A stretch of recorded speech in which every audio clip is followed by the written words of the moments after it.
بشارة مهمة كثير لإخواننا في السويدة وسوريا بشكل عام.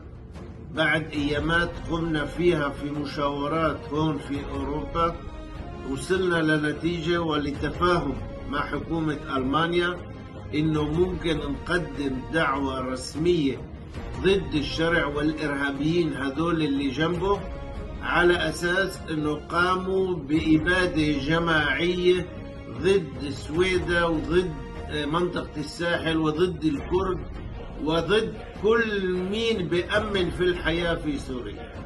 لذلك نحن على الطريق مع محامين من سويدا ومن كل منطقة سوريا على أساس تتقدم هذه الدعوة بأقرب وقت. نحن سعيد، ولكن في أهم من هيك.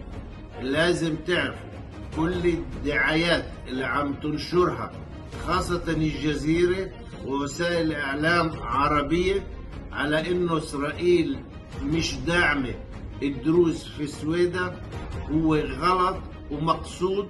إسرائيل داعمة الدروز في السويدة والأكراد وكل الأقليات في سوريا من منطلق محبتها إلى كل مين يدعم الحياة وليس الموت.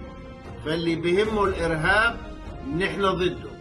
نحن منحب كل السنة العلمانية ونحن على اتصال معهم، ولازم نعمل شيء حاليا انه يكون رئيس سوريا منهم، بناء على انه ما في تفرقة بين دين ودين وطائفة وطائفة.